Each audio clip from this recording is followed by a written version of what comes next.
Tonight at 10, Boris Johnson rejects the many calls to resign following his defeat in the Supreme Court.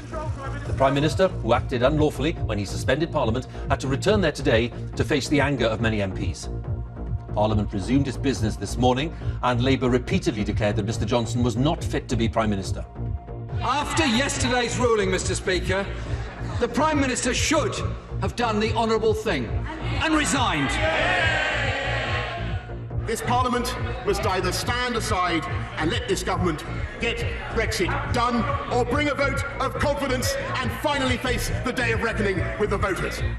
But there was genuine outrage and upset too at the Prime Minister's language, branded by some MPs as a dangerous disgrace. And we'll be asking voters in Portsmouth what they make of the chaotic events of the past few days at Westminster. And we'll be answering some of the many questions sent in by viewers and listeners on what could happen next. Also on the programme, Donald Trump's dealings with the Ukrainian president. Now a transcript is published of a telephone conversation which opponents say proves that the president acted improperly. In Northern Ireland, 1,200 workers lose their jobs as one of the UK's main bus makers goes into administration. Who's going to employ a 62-year-old man? I mean, I've nothing now. I mean, that's it. We report from Hull on the city's flooding problem as scientists warn that climate change is pushing sea levels even higher. And in South Africa, Harry and Meghan introduce young Archie to one of the giants of the battle against apartheid. And coming up in sport on BBC News, Liverpool are gifted a goal against Milton Keynes Dons. We'll have all the scores from a busy night in the third round of the League Cup.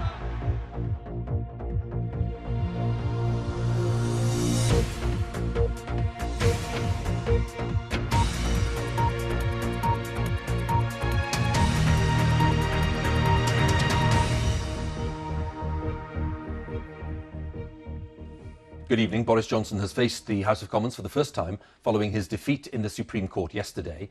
There were very bad-tempered exchanges at some times as the Prime Minister declared that the Supreme Court had been wrong to pronounce on a political question at a time of great national controversy. The highest court in the land ruled unanimously yesterday that Mr Johnson had acted unlawfully when he suspended Parliament for 5 weeks. The Prime Minister rejected Labour calls for him to resign and then challenged the opposition parties to agree to a general election. We start with our political editor, Laura Kuensberg. To lead, often, is to be alone. Boris Johnson on the tarmac, clutching his red box of business. It was Boris Johnson's decision to suspend Parliament, found against the law. Boris Johnson racing back from New York to face MPs' anger. But on this dangerous road, the Prime Minister chose tonight to whip up the rancour himself. Statement, the Prime Minister.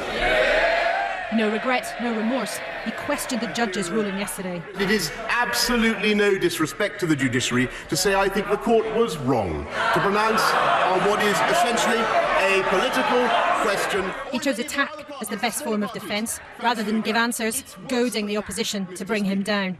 Out of sheer selfishness and political cowardice, members opposite are unwilling to move aside and give the people a say. We will not betray the people who sent us here. We will not.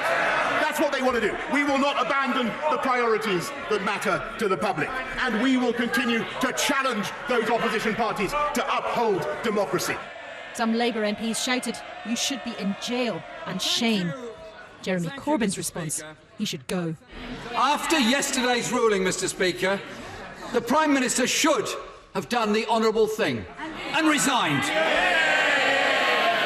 The government has failed to silence our democracy.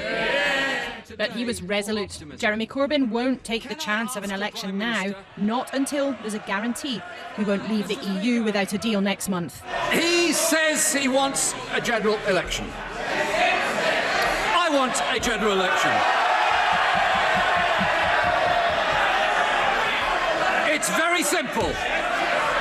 If you want an election, if he wants an election, get an extension and let's have an election. But there were verbal punches back. He can't control his own party. He can't decide whether he's for leave or for remain. He's being held captive by his colleagues. The electorate are being held captive by this zombie parliament and this zombie opposition. And he wants the entire country to be held captive in the EU after October the 31st at a cost of more than £1 billion a month. We say no. I say no. Let's get Brexit done and let's take this country forward.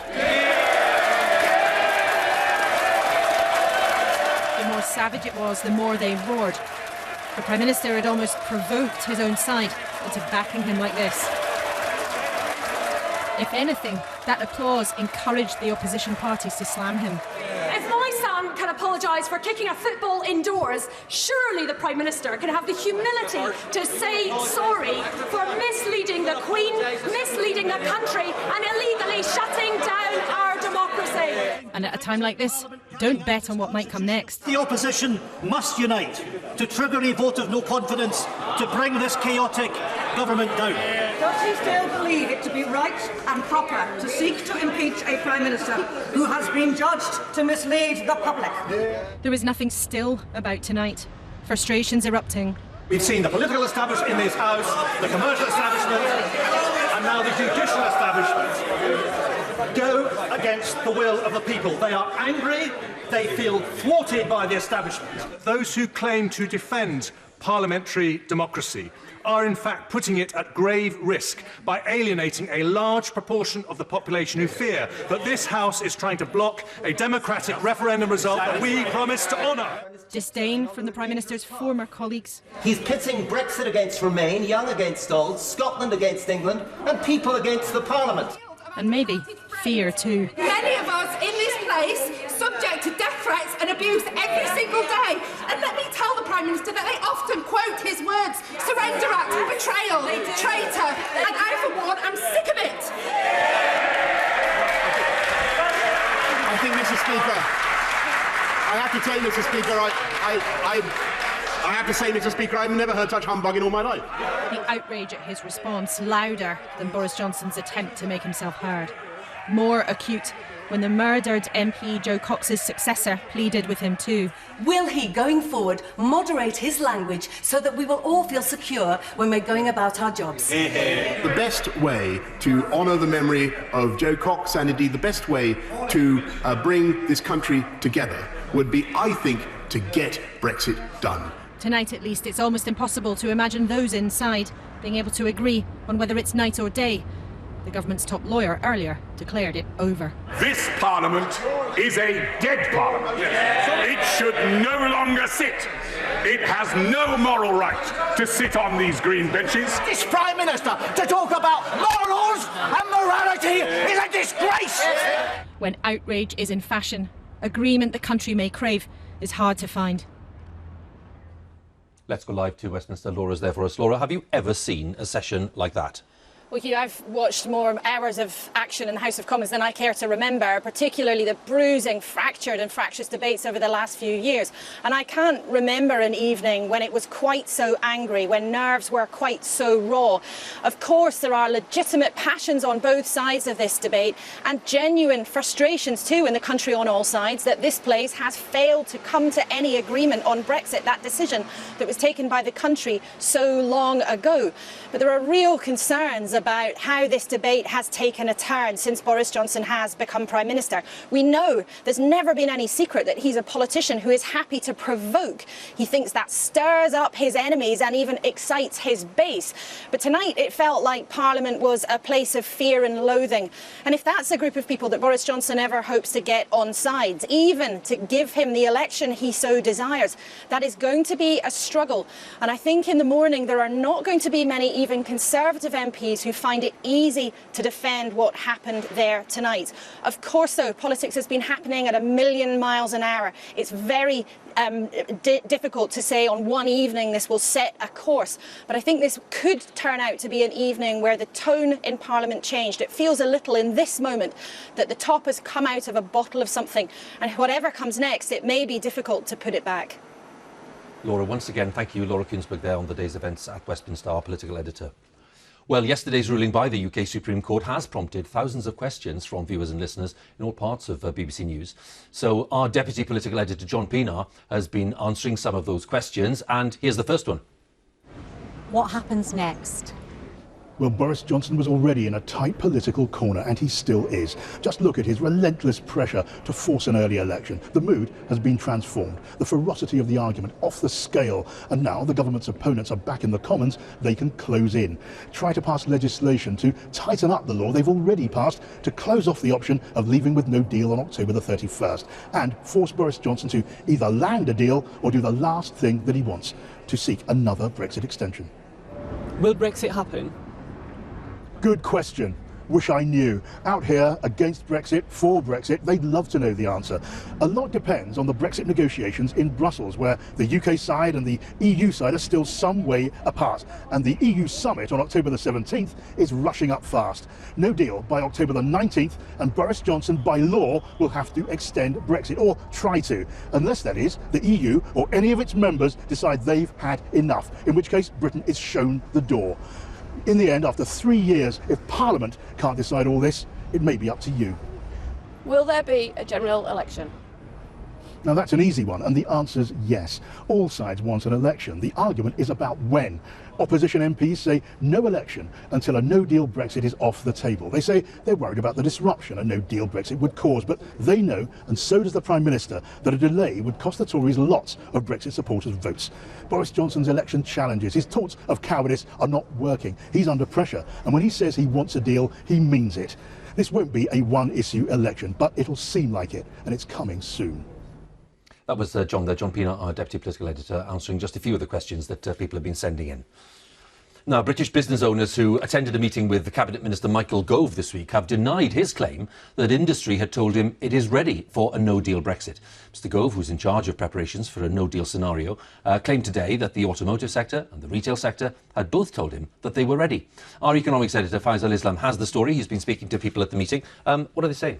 Well, amid the heated scenes we saw in the Commons, there was that one claim that did cause a raft of arched eyebrows, I should say, across my industrial contacts. It was the fact not just that the no-deal minister had said that key industries, the car industry and retail, would be ready for a no-deal next month, but that they had said that at a meeting this week on Monday in Coventry. I got responses like this: no way, that is the message you could have gone away with from someone there. Someone else there said no deal's not an option, it's catastrophic. I got hold of a document prepared for that meeting that says they're preparing the best they can, the manufacturers, but it's creating huge costs, particularly for small and medium-sized enterprises. One way you might explain this is that the government has a different definition of what ready would mean. Manufacturers are saying, yes, they are trying to get prepared as best they can for a situation so uncertain, but if the government is trying to send the message that that means there'll be no disruption, they may well be in for a shock next month. OK, Faisal, again, thanks very much. Faisal Islam there, our economics editor.